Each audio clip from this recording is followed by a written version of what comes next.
আমি বিভিন্নভাবে জানতে পারলাম যে আমি কেন মিডিয়াতে অনুপস্থিত।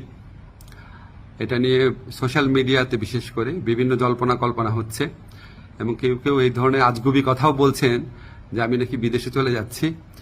আমি সবাইকে আশ্বস্ত করতে চাই যে এই ধরনের কোনো পরিকল্পনা এমনকি চিন্তাও আমার মাথায় নাই, প্রশ্নই আসে না। আমি মনে করি এই ধরনের গুজব, গুঞ্জন এবং আজগুবি বিভিন্ন তথ্য যারা ছড়াচ্ছেন, এটা হচ্ছে আজকে ছাত্র জনতার যে ঐতিহাসিক জুলাই বিপ্লবের মাধ্যমে আজকে যে জনগণের প্রত্যাশা সৃষ্টি হয়েছে সেটাকে বিভ্রান্ত করা এবং জনমনে অহেতুক প্রশ্ন সৃষ্টি করার একটা অসৎ উদ্দেশ্যে করা হচ্ছে। আপনারা কেউ বিভ্রান্ত হবেন না।